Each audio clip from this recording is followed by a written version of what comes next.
Good afternoon and welcome to Lunchtime Coaching. My name is Kevin Britz, and today we have a wonderful guest speaker joining us. She's an instigator of change, a builder of people, a force for good, an inspirational content creator. Please welcome Dineshrie Pillay. Hello, Dineshrie. Hello, Kevin. How are you? Oh, thank you for the. I'm well, and you? I'm great, thank you. How is the South African winter treating you? Goodness, I think the 2 weeks ago was my worst week. It was -2. There was load shedding. That was my worst week. So I'm glad it's warming up a little bit more. So enjoying the weather right now. Fantastic.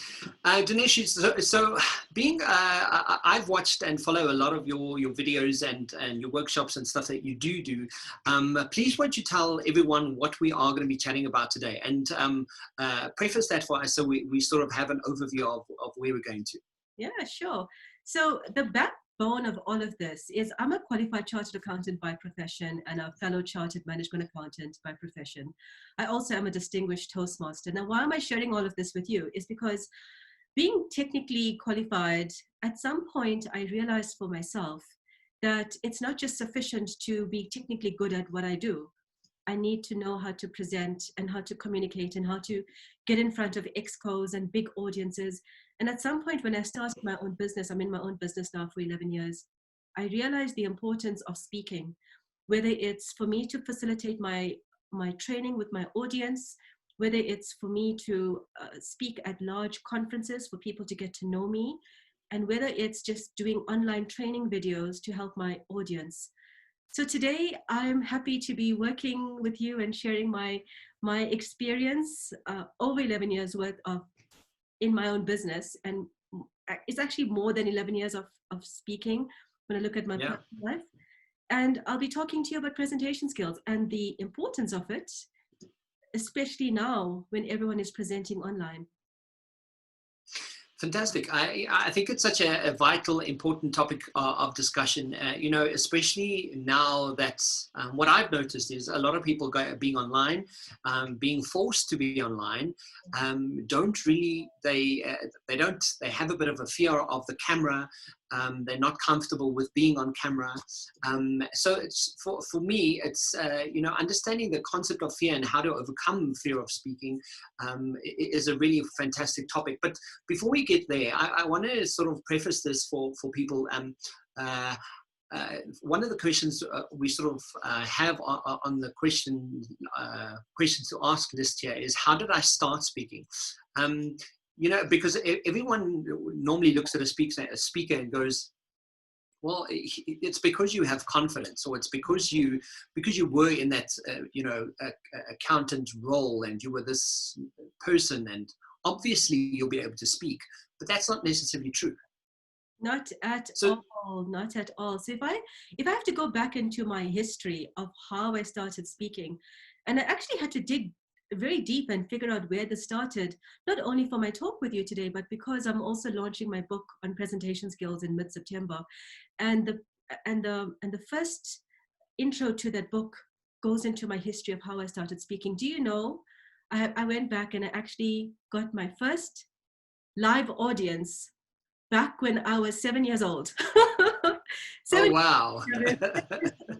So around the time, my father sent me to speech and drama lessons. It was literally two blocks down from our house. And my live audience was basically when you finish the course, you actually have to get in front of a group of people and do like a bit of a speech and drama skit. And that was my first audience. It started there. Second audience was about 2 or 3 years later. I did a modeling course, and literally having to go in front of a tea walk and do the whole spin. And I think back on all of that and I think, wow, confidence. But you know what I actually realized? The earlier you start with this, the more easier it is later on in life. Because now when I look back, it was just something that I had to do because it was part of the course, or it was part of the speech and drama curriculum to do a final skit in front of a live audience. And now when I look back, I think all those small moments just added up in helping with the confidence. And you think it's a happy ending, but it's at some point my confidence went down. And my confidence actually went down after I qualified and I started working in a corporate. And I felt, I moved from a small, medium audit practice to a very large corporate. And then it was like me getting reserved again. I'm not sure if I should be saying the right thing, making sure that I ask for permission from my manager. Is it okay if I present on this? Then, and for about 5 years working in corporate, I was that presenter. I knew what I needed to say. I knew my content, but I was still not fully confident to say it how I wanted to say it. And that's when I started learning again to be confident and giving myself this permission. And the next big break for me came when I had to put a training program together I was working for South African breweries at the time, and it was a 2-day CPD event. Yes. And I remember the manager said to me, because I spent about 3 months putting this whole thing together.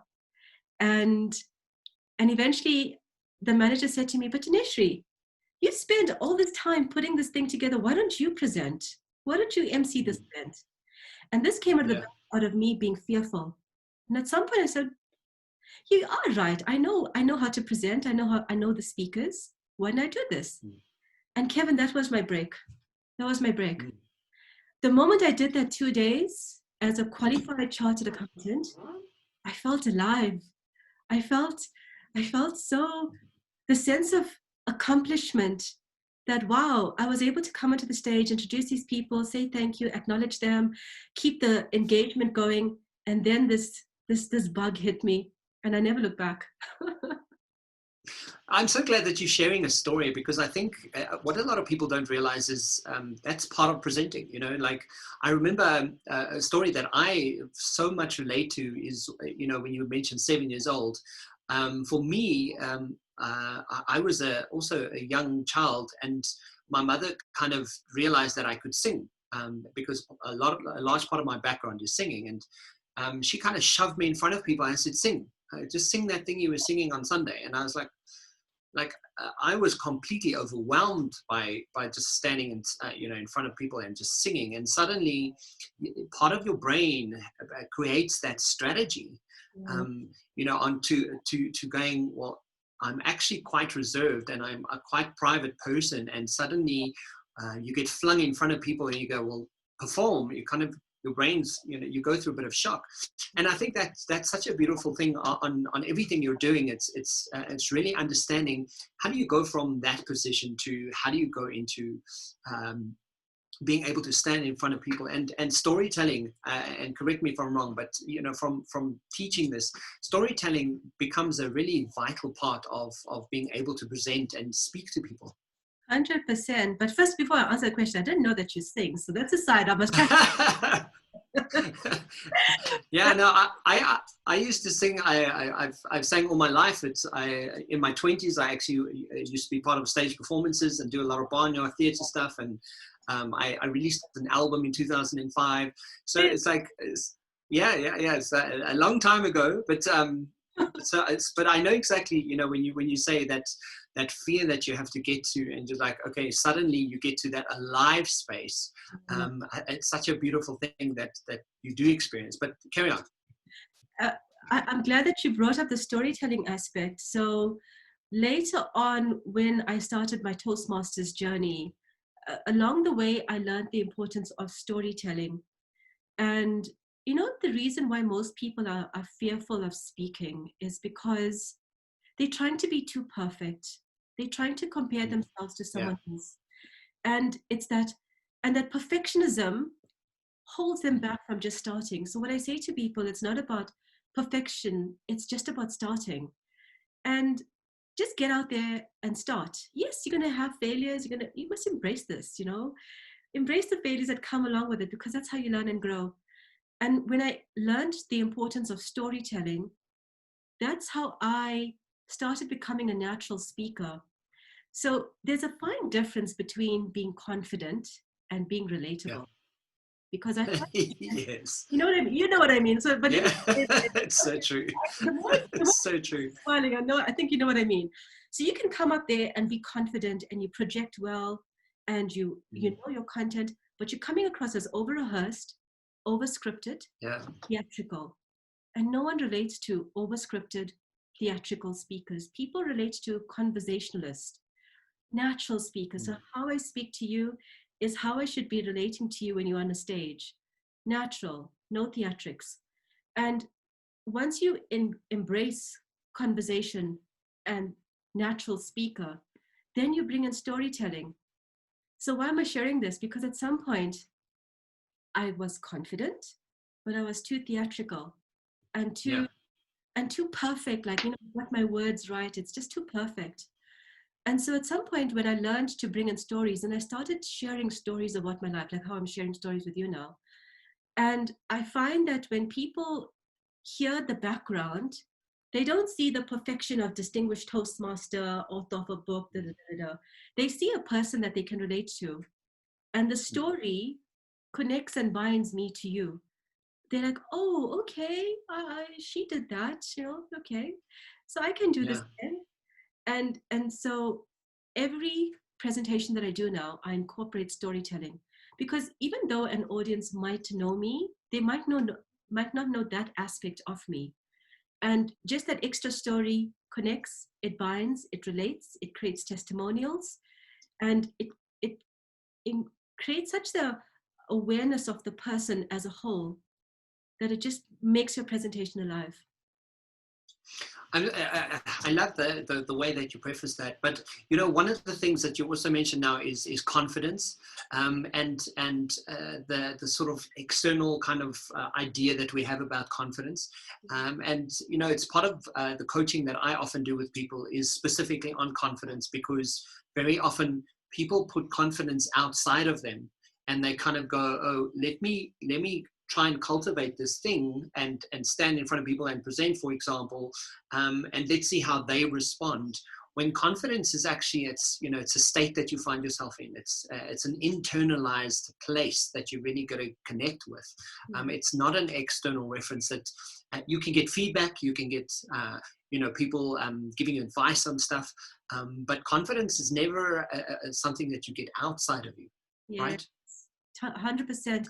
My advice to people who are speaking, it's known as the upside down U effect. So if you can imagine like an upside down U, when you are speaking, you need to be at the top of that upside down U. There's two things that can get you down. One is being overly confident. When you're overly confident, if someone asks you, are you ready for this presentation? You're like, yeah, of course I'm ready. I was born ready. Yes. Yeah. Then when you're overly confident, that type of individual usually attracts a humbling circumstance. Something goes wrong, technical glitch, temporarily forgets their content, their slides freeze. I've seen it all the time. The other thing that can make you go down is being too overly anxious. And you're so overly anxious, you can't focus on your content. So what's needed for the presenter is to have equal confidence, balancing off the anxiety, because even myself, as I'm a little bit more than advanced speaker, I still get anxious before a presentation because I don't know what that audience is. The mix of audience is different. The complexity of the audience is different. So I'm a little bit anxious, but I'm also confident because I've done this before and I've prepared. And those two forces combined keep me at the top of that upside down U. So you have to balance confidence with anxiety. Little bit of anxiety, but not too much. Little bit of confidence, but not too much. It's like the gold box, a little bit, just right. I absolutely love that, and I completely relate to that, because I've had moments where I've been on stage when I'm about to perform as a singer, and you've done the show about 20 times already. You walk out there, and you're like, oh, I've done it, and then because you have that moment just before you out on that stage, and you kind of go, yeah, I've done it. You walk out, and suddenly you go, oh wow, there's 500 people sitting in this audience right now. Yes. I should have just got myself on, got my brain on board with what my body is about to do. And sometimes, that incongruent moment that you have, suddenly you go into a bit of shock. Yes. So, prefacing, like, have a bit of confidence, have that bit of anxiety, and know that you're about to do this unusual thing where you're actually going to be in front of people. Prime your brain to be available to able to get on board with that. But I mean, I just want to, from your perspective, on what advice, if anyone is listening today and sort of going to be checking out this video, how do we improve as speakers? If somebody wants to, it's something that they want to do, it's something that they want to start doing practically. Maybe it's a case of being online, or maybe it's something that, putting videos together. I know the apprehension I had when when I started doing videos and going live with, it's like there's a certain amount of priming you've got to do. You've got to get your brain on board with it, and you also have to prep enough and have enough information to be able to talk about. It doesn't just come naturally. It's well, it might for some people, but I think a good preparation is always useful. But tell us what advice can we take away from today? Yeah.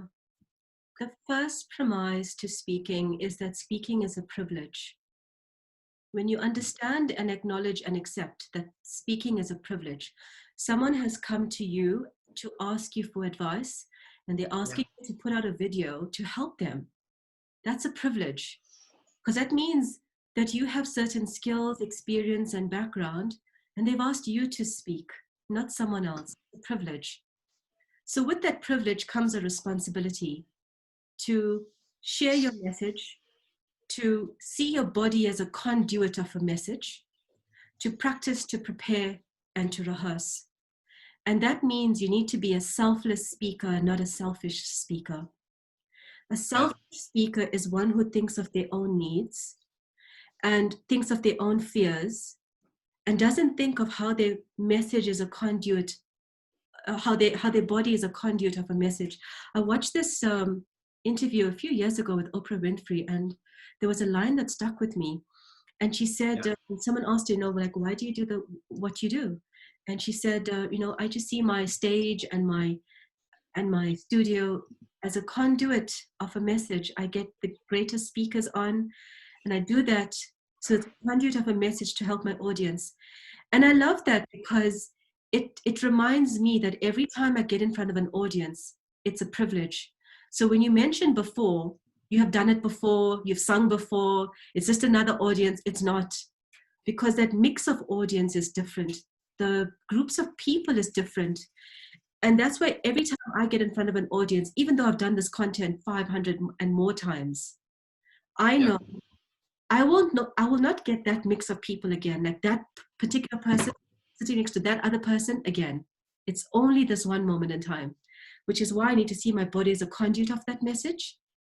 And it doesn't matter if there's one person in the audience, or 3 people, or 5 people. My level of energy needs to be so much higher than that of the audience, because energy transfers. And when you see yourself as that force of energy, it changes your perspective of how you use that moment. So yes, my advice to people is, it's a privilege. See yourself as a conduit of a message.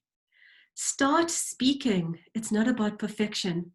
So other ways that I grew my speaking skills outside of the formal conferences, people ask me to speak at their birthday parties, at weddings. I was asked to MC a birthday party. So, and it doesn't matter who the audience is. So once I MC'd at my aunt's, her children's birthday parties, and they were like 1 and 2 years old. Like, who's my audience? A bunch of kids. So my advice to people is, there's no such thing as a trivial audience. And your audience might want to write this down. Every opportunity to speak is an opportunity to grow your skill as a speaker. So speak often, and speak,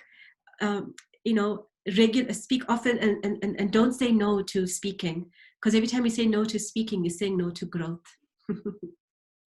Yeah, I mean, I love that, because, it's also, I always tell people that your mouth is closer to your ears than someone else's. So if you keep saying no, the first thing you're telling yourself is, no, I can't do it. No, I don't want to do it. No, I'm not going to be good enough. Yeah.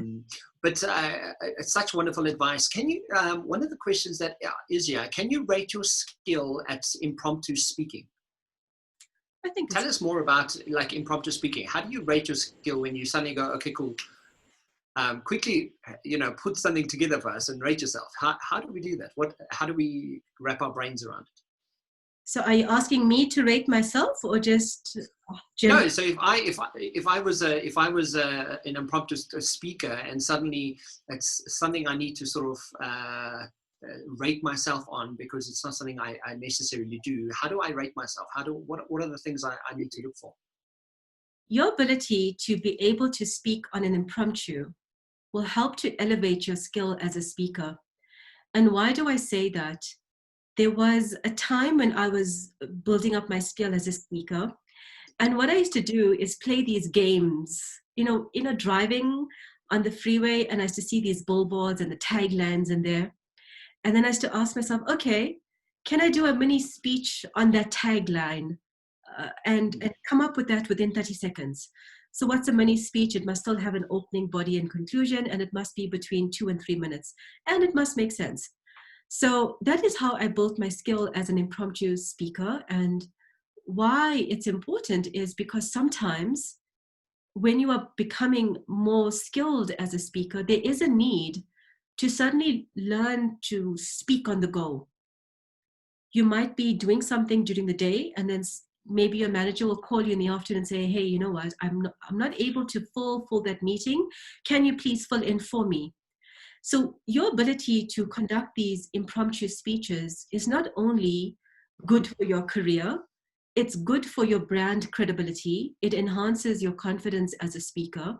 And guess what? You become that go-to person who can deliver a speech in the last minute. And when you do that, you become that one person that shines, and your brand just grows with it. So if I gave you a topic right now, would you say you could give us an opening, body, and conclusion? Put you on the spot. Are we doing this? Okay, let's do this. Do it. Let's go. Okay, cool. Bottled water. Bottled water. Go. Yeah. What does a bottle of water mean for you? When I look at a bottle of water, I look at a bottle of water as sustenance, as life. Did you know that the world is about 80% worth of water? And right now, most of that water is being polluted. Thank goodness. One of the benefits of actually COVID is that there's less people traveling and polluting the streams. I watched something on a documentary on the news recently, and they said that the ecosystem is having a chance to replenish itself. When you look at a bottle of water, maybe you're just looking at something of sustenance. When I look at a bottle of water, I look at it from a holistic point of view. Where does that water come from? And why is it so important for us? So I, on the other hand, look at water as a way of hydrating myself, and it's a way of keeping me nourished. And my advice to you, when you look at a bottle of water, number one, know where it comes from. Number two, drink at least 2 liters of water every day, because the more that you hydrate yourself, it's actually good for you as a speaker because you're hydrating your vocals. And number three, the more water that you drink, the more you feel hydrated. So next time you look at a bottle of water, realize that it's not only hydrating you, it comes from a source. And that means you need to be recycling well in order to make sure that that ecosystem sustains itself. Fantastic. That was literally not even rehearsed. That was like off the cuff. I'm like, okay, let's put you on the spot. Dineshrie Pillay, like instigator of change, and obviously professional speaker, and really helping people out there, corporates and business people who really need to be able to do this. How do we get hold of you? And before we get hold of you, leave us just with 3 tips, and then tell us how to get hold of you, because we really want to be able to touch base with you and connect. Sure. What are the 3 tips? Yeah. My advice for you as a speaker, anytime you get in front of an audience, I want you to do 3 things. Number 1, I want you to share your passion. When someone listens to you, they must see someone who is passionate about their content and passionate about the delivery of that content. Number 2, Yeah. I want you to just start. It's not about perfection. It's just about starting. And number 3, I want you to be personable. I want you to be yourself. Don't bring on a stage performer. Don't bring on theatrics, because the more of that you bring, the less your audience can connect with you. So, number 1, passion. Number 2, imperfection. And number 3, be personable. Fantastic. Okay. Tell us how we can get hold of you, and where do we do that? Sure. So you can LinkedIn, easy, it's my name, Dineshrie Pillay. Twitter is the same, Dineshrie Pillay. Instagram, it's Dineshrie_Pillay. My Facebook page, it's at Dineshrie Pillay Speaks. Every Friday, I put out a Facebook Live event, and it's on different topics, so it's all about leadership and on speaking, so it differs. And my website, of course, which is www.dineshriepillay.com. And on all these platforms, you'll find free content, daily posts of inspiration. I'll be launching my e-commerce site soon, so you'll be able to download DIY kits.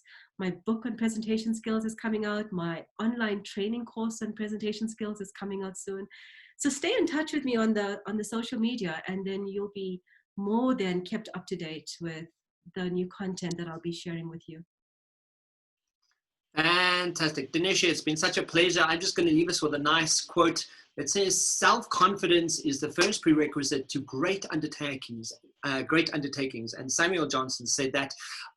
Guys, if you want to get hold of myself, it's businessbydesign.co.za, where we help people advance their personal peak performance. Please get in touch with us. We'd love to have a conversation. Dineshrie, thank you for the time, and thank you for sharing some useful, wonderful content with us. And we'll see you online. Lovely. Thank you for the opportunity and the privilege of being part of your talks. Thank you, Kevin. I appreciate this. Thank you.